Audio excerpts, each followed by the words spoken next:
أعوذ بالله من الشيطان الرجيم بسم الله الرحمن الرحيم Surah 108, Al-Kawthar, Abundance, Meccan period. Title: Al-Kawthar, Abundance, a word in the opening verse came to be known as the surah's title. Period of revelation. On the authority of Abdullah ibn Abbas, Abdullah ibn al-Zubair, and Aisha ibn Maududi asserts that this is a Meccan surah. The same is affirmed by Muqatil and Kalbi, as also the consensus of Quranic scholars. However, Hasan Basri, Mujahid, Ikrama, and Qatada regard it as Madinan. In his Al-Itqan, Imam Suyuti endorses this view. In his Sharh Muslim, Imam Nawawi upholds the same position. Their stance stems from Anas ibn Malik's report cited by Imam Ahmad, Muslim, Abu Dawud, Nasai, Ibn Abi Sheba, Ibn al-Mundhir, Ibn Murdawayh, Bihaqi, and some other hadith scholars. The report is as follows. The Prophet, peace be upon him, was sitting in our midst when he felt drowsy. Smilingly, he then raised his head. On being asked as to why he was smiling, he himself explained, "Just now a surah has been sent down to me." Then, after reciting Bismillah, he read out Surah Al-Kawthar. He then asked us the meaning of Al-Kawthar. When we requested him to elucidate, as Allah and His Messenger know best, he said, "It is a fountain in paradise, granted to me by my Lord." Since Anas is Madinan, his report is adduced as proof of this being a Madinan surah. However, the same Anas reports that Al-Kawthar, a fountain in paradise, had been shown to the Prophet, peace be upon him, during his night journey, which happened in Makkah much before the Prophet's migration to Medina. This report from Anas is cited by Imam Ahmad, Bukhari, Muslim, Abu Dawud, Tirmidhi, and Ibn Jarir. Moreover, as the divine bounty of Al-Kawthar had been conveyed to the Prophet, peace be upon him, during his night journey, the same could not be informed through a surah revealed in Medina. Furthermore, had the Prophet, peace be upon him, conveyed the news about Surah Al-Kawthar's revelation to a group of companions, how could such well-informed companions as Aisha ibn Abbas and Ibn al-Zubair speak of it as Meccan, and how could so many Quranic scholars subscribe to their view? On a little reflection, there appears to be a gap in Anas's above report, whereby it does not specify the context in which the Prophet, peace be upon him, informed those present about the revelation of Surah Al-Kawthar. It is likely that at the time it was revealed to him that the point under discussion be elucidated in the light of this surah, and at that point he stated how this surah had been revealed to him. Such incidents recur in Sirah, which have led Quranic scholars to conclude that some verses were sent down to the Prophet, peace be upon him, twice. What this means is that Allah drew the Prophet's attention to an already revealed verse at a later date. In such instances, then, it is difficult to fix the exact date or period of its revelation. Leaving aside Anas's report to the contrary, the contents of this surah amply bear out its Meccan credentials. It must then have been sent down in Makkah when the Prophet, peace be upon him, was undergoing a very difficult time. Circumstantial setting. In the early phase of his mission, the Prophet, peace be upon him, encountered many hardships, a point reinforced by surahs Al-Duha and Alam Nashra. The entire Meccan community was pitted against him, placing all sorts of obstacles in his way. He was vehemently opposed, and he and his companions could not even remotely think of any breakthrough, let alone success. Against that backdrop, Allah sent down to him several verses to boost his morale and console and comfort him. Indeed, what is to come will be better for you than what has gone by. Verily, your Lord will soon give you so amply that you will be well pleased. Al-Duha 93:4-5. And did we not exalt your fame? Indeed, there is ease with hardship. Most certainly, there is ease with hardship. Alam Nashra 94:4-6. It was during the same period that Allah revealed this surah to him in order to comfort him. Whilst the Quraysh considered the Prophet, peace be upon him, isolated and helpless, the destruction of his enemies is nonetheless predicted here. Ikrama reports that as the Prophet, peace be upon him, invited the Quraysh to Islam, they taunted him as a loner, cut off from his roots. They thought he would soon be lost to oblivion. Muhammad ibn Ishaq relates that whenever the Prophet, peace be upon him, was mentioned in the presence of the Meccan chief as Ibn Wa'il Sahmi, he remarked, "Forget about him. He is alone, cut off from the roots. He does not have a son. Once he dies, there will be no one even to carry his name on." According to Shimr ibn Atiyah, another chief, Uqaba ibn Abi Mu'ayt, used to pass similar derogatory comments against the Prophet, peace be upon him. Ibn Jarir. Ibn Abbas narrates this report. Once when Qab ibn Ashraf, the Jewish chief of Medina, visited Mecca, the Quraysh chiefs told him, "Look at this lad who is cut off from his community, yet he considers himself superior to us, although we arrange for pilgrimage and provide water to pilgrims." Bazar. Ikramah adds that the Quraysh had used the following words about the Prophet, peace be upon him, on that occasion: "A weak, lone person without issue who is cut off from his community." Ibn Jarir. Ibn Sa'd and Ibn Asakir quote Ibn Abbas's following version. Qasim was the Prophet's eldest son, followed by Zainab, Abdullah and 3 daughters, Kulthum, Fatima and Ruqayya. Of them, Qasim died first and then Abdullah. Upon this, As ibn Wa'il remarked, "His root is cut off from the roots." Some reports contain these additional remarks by As. Muhammad is cut off from the roots. He does not have a son to succeed him. When he dies, his name will vanish and you will get rid of him. Ibn Abbas's report, cited by Abd ibn Humayd, indicates that Abu Jahl had made similar remarks on the death of the Prophet's son, Abdullah. Shimr ibn Atiyah reports, as is quoted by Ibn Abi Hatim, that Uqaba ibn Abi Mu'ayt passed similar demeaning and callous comments on the Prophet's bereavement. Ata informs us that when the Prophet's other son, Abdullah, died, Abu Lahab, the Prophet's uncle and next-door neighbor, rushed to the Quraysh, giving them the good news that the Prophet, peace be upon him, had lost his male heir and was now a person cut off from the roots. It was against such adverse conditions that this surah was sent down. The Quraysh opposed him for his call to worship the one true God and for his denunciation of their polytheism. He also lost the esteem in which he was held in his pre-prophetic days and faced social boycott. His companions were too weak, subject to torture and persecution. His troubles were compounded by the death of his 2 sons, one after the other. His own kith, kin, and tribesmen, far from sharing his sorrow, celebrated his loss. They hurled such offensive taunts at him as are reserved for one's worst enemy. They behaved thus towards him, while he had been so kind and affectionate towards them. Allah therefore blesses him with the greatest glad tiding imaginable to man.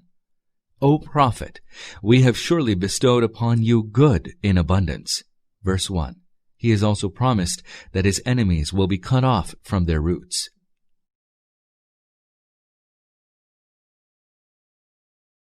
Bismillahir Rahmanir Rahim. In the name of Allah, the most merciful, the most compassionate. Inna a'tainaka al-Kawthar. O Prophet, we have surely bestowed upon you good in abundance. O Prophet, we have surely bestowed upon you good in abundance. The full meaning and connotations of Kawthar cannot be expressed in a single word or phrase. This intensive form of the root word kathr underlies plenitude. Used in the verse, it signifies the abundance of immeasurable good and numerous blessings. For its better appreciation, another reading of this surah's introduction would be in order. It was revealed at a time when the Prophet's enemies had written him off as an utter loser, a lone figure who had lost his sons and who could not keep his name alive. His call had few takers. They therefore thought that both in this life and after his death, he would not achieve any success. Against this backdrop, Allah declared to him the bestowal of the abundance of good. It also implied that his detractors were totally off the mark in dismissing him as a loser, who had been deprived of even those blessings that he enjoyed before his appointment as messenger. In contrast to their misperception, Allah has bestowed upon him numerous bounties, excellent morals and conduct, messengership, the Quran, wisdom, and knowledge. He is fortunate to profess and practice the natural, simple, monotheistic way of life, which is bound to spread across the world on account of its universal teachings. Allah has exalted his fame. It is common knowledge that for the last 1400 and more years, he has enjoyed great fame and esteem.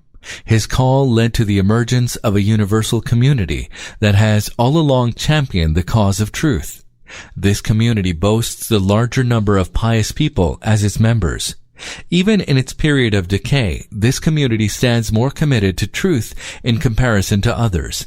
The Prophet, peace be upon him, enjoyed this great blessing in his lifetime, whereby he witnessed the phenomenal success of his mission and the emergence of the Muslim community that had all the potential to dominate the world.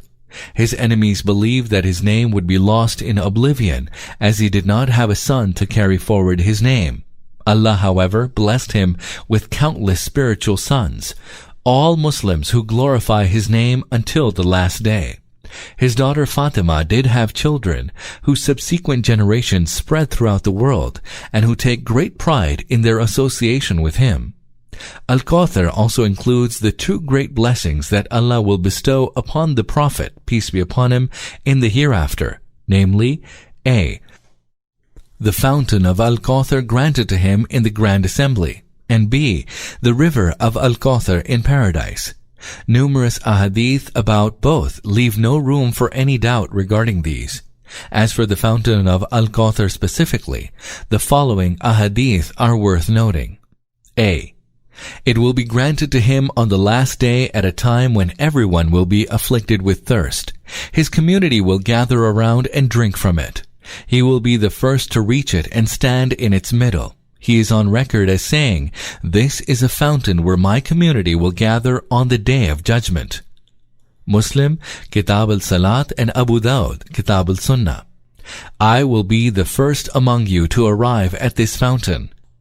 Bukhari, Kitab al-Raqaiq, and Kitab al-Fitan. Muslim, Kitab al-Fadail, Kitab al-Raqaiq, Kitab al-Fitan, and Kitab al-Tahara.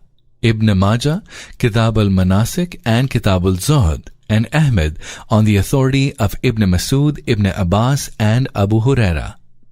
I will precede you in arriving there and will testify for you. By Allah, I see my fountain even now. Bukhari, Kitab al-Janais, al-Maghazi, and Kitab al-Raqaiq.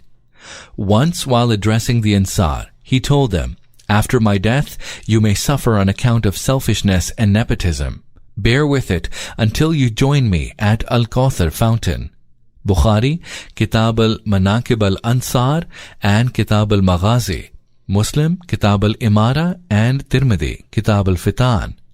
He also said, "On the day of judgment, I will be around the center of the fountain." Muslim, Kitab al-Fadail. When Abu Barza Aslami was asked whether he had heard anything from the Prophet, peace be upon him, about the fountain, he asserted, "Not once or twice, but several times I heard about it from him. May one who denies it be denied its water." Abu Dawud, Kitab al-Sunnah. Ubaidullah ibn Ziyad dismissed reports about this fountain cited by Abu Barza Aslami, Bara ibn Azib, and Aid ibn Amr. In order to convince him, Abu Sabra produced a written note which he had copied from Abdullah ibn Amr containing the Prophet's statement, "Listen, the fountain is the meeting point for you and me." Ahmed on the authority of Abdullah ibn Amr ibn al-As. B. Several ahadith describe its size, of which the quantum varies. Most reports, however, state that its length will be equal to the distance between Eilat, the port in present-day Israel, and Sana'a, Yemen, or from Ayla to Aden, or from Amman to Aden. As to its width, it will be equal to the distance between Ayla and Juffa, a place lying between Jeddah and Rabigh. Bukhari, Kitab al-Raqaiq, Abu Dawud, Hadith number 995, Ahmed on the authority of Abu Bakr and Abdullah ibn Umar, Muslim, Kitab al-Tahara, and Kitab al-Fadail. Tirmidhi, Abwab al-Sifat al-Qiyamah, and Ibn Majah, Kitab al-Zuhd. One may therefore speculate that on the Day of Judgment, the present Red Sea might be converted into the fountain of Al-Kawthar. Allah knows best. C. The Prophet, peace be upon him, further informed that this fountain will draw its water from Al-Kawthar, a river in paradise. 2 channels from paradise will supply water to it. Muslim, Kitab al-Fadail. Another report indicates that a channel of the river of Al-Kawthar will fall into this fountain. Ahmed, on the authority of Ibn Masud. D. Its water will be as white as milk, silver or snow, as cold as ice, and as sweet as honey. Its bed will have the fragrance of musk. Numerous cups will be placed beside it. One who drinks its water will quench his thirst forever. One who is deprived of it will always suffer from thirst. These details with minor variants appear in several ahadith. Bukhari, Kitab al-Raqaiq, Muslim, Kitab al-Tahara, and Kitab al-Fadail. Ahmed, on the authority of Ibn Masud, Ibn Umar, and Abdullah ibn Umar. Tirmidhi, Abwab Sifat al-Qiyamah, Ibn Majah, Kitab al-Zuhud, and Abu Dawud, hadith numbers 995 and 2135. E. The Prophet, peace be upon him, warned many times that those who deviate from his way will be removed from that fountain. They will not be allowed to approach it. Even when he will state that they are Muslims, he will be told that they had transgressed. Upon noting this, he will also expel them. These points feature in several ahadith.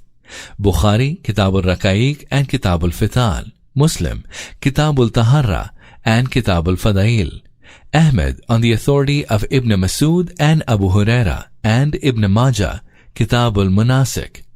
The report cited by Ibn Majah is indeed heartrending. I will be at the fountain ahead of you.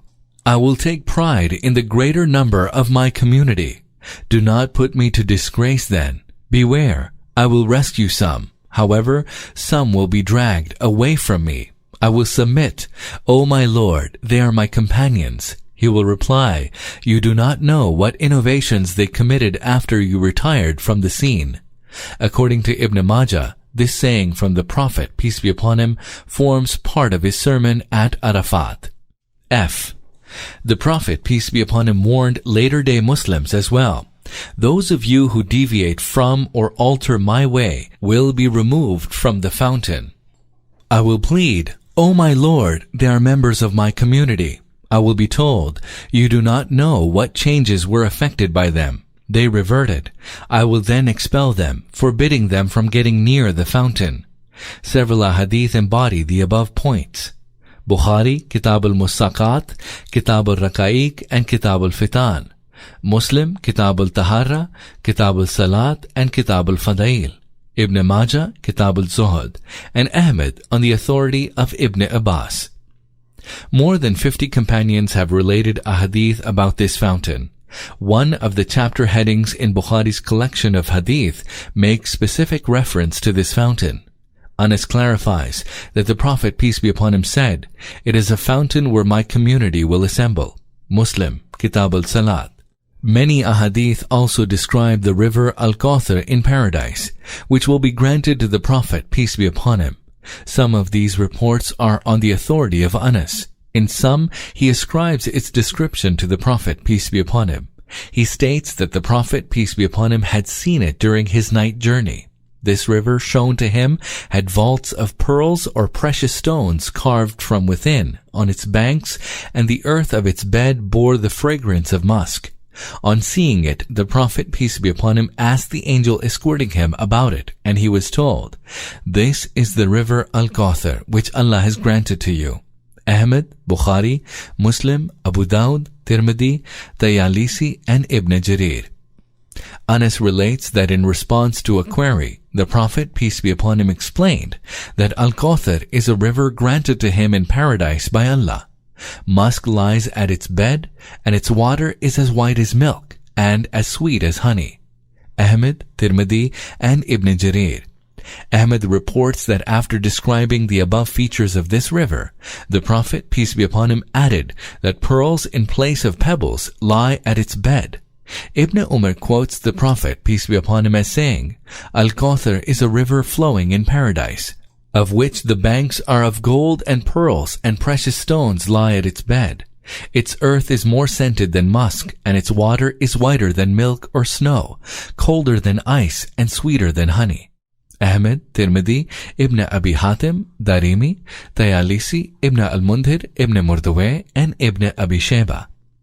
Usama relates that once the Prophet, peace be upon him, visited Hamza, but he was not at home. His wife attended him and said, "My husband has told me that Kawthar, a river in paradise, has been given to you." The Prophet, peace be upon him, affirmed the same, adding, "Its earth is made of precious stones and pearls."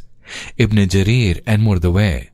Although their chains are weak, the same points appear in many other ahadith. Besides these marfu reports, companion statements are on record about this river along the above lines.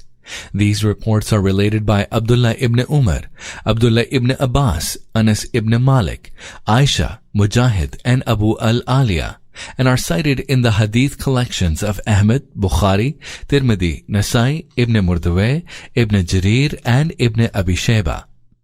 فَصَلِّ لِرَبِّكَ وَانْحَرْ. So offer prayer and sacrifice to your Lord alone. So offer prayer and sacrifice to your Lord alone. This has been variously interpreted.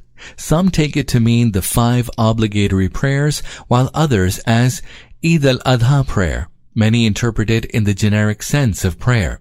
Likewise, Anhar is interpreted by some as fastening one's right hand on the left during prayer, while others think that it represents another posture of prayer, raising one's hands while commencing prayer or in other postures of prayer. Some consider that the reference is to offer Eid al-Adha prayer, followed by the animal sacrifice. From the context, however, it emerges that the directive is that since the Prophet, peace be upon him, has been blessed by Allah with such abundance of good, he should pray and perform the animal sacrifice for him. This command was issued to him at a time when the Arab polytheists were given to worshipping the idols carved out by themselves and presented at their altars as offerings. As opposed to these polytheists, the Prophet, peace be upon him, should pray and sacrifice animals only for the sake of Allah, as is asserted elsewhere in the Quran. Say, surely my prayer, all my acts of worship, and my living and my dying are only for Allah, the Lord of the whole universe. He has no associate. Thus I have been bidden, and I am the foremost of those who submit themselves to Allah. Al-An'am 6:162-163. This interpretation of the verse is supported by Ibn Abbas, Ata, Mujahid, Ikrama, Hassan Basri, Qatada, Al-Qurazi, Dahak, Rabi ibn Anas, Ata al-Khurasani, and many leading Quranic scholars, Ibn Kathir. However, this much is true, that in accordance with the sequence of prayer and animal sacrifice as stated in this verse, the Prophet, peace be upon him, prescribed prayer and animal sacrifice for Eid al-Adha in the same order. He asked Muslims first to pray and then sacrifice the animal for Allah's sake. This command, however, is not implicit in the verse. The Prophet, peace be upon him, deduced this from it, and such inferences of his constitute a kind of revelation.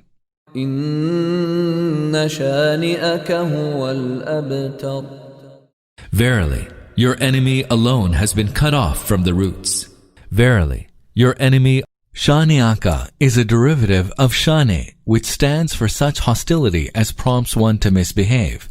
The Quran uses the same word on another occasion thus: do not let the enmity of any people move you to deviate from justice. Al-Maidah 5:8. Thus the verse refers to such a person's enmity to the Prophet, peace be upon him, as blinds him whereby he finds fault with him, speaks ill of him, commits sacrilege against him, and hurls all sorts of allegations against him in order to vent his hostility. Alone has been cut off from the roots. The Quran asserts that those who brand the Prophet, peace be upon him, as cut off from the roots are themselves utter losers. As for the word abtar used in this verse, as explained in the introduction to this surah, it literally means to be cut off. Idiomatically, it has a wide range of usage. For example, a single rak'ah of prayer is known so, in that it is not followed by the usual second one. In a hadith report, this expression is employed for an important action which is started without first praising Allah. Such an act is not blessed. Ibn Majah, Kitab Khitbah al-Nikah. A loser is also called an abtar, as he is a resourceless indigent person. It is also used to describe someone who has no chance of success or recovery. A person cut off from his community and allies, or one who has lost his son, receives the same appellation, for he is not likely to survive or be remembered at a later date. In this sense in particular, the Quraysh dubbed the Prophet, peace be upon him, as abtar. The Quran does not merely retort in saying that it is not the Prophet, peace be upon him, but his enemy alone who has been cut off from the roots, but rather it makes a major prophecy which came true in its entirety. At the time it was foretold, the Prophet, peace be upon him, was, no doubt, largely regarded as abtar. It was then beyond anyone's wildest imagination that the Quraysh chiefs who were flourishing would be reduced to naught, for they had name and fame, enjoying roaring trade, raked in riches, and had children and allies. Being the custodians of the Kaaba and highly successful businessmen, they enjoyed a network of contacts.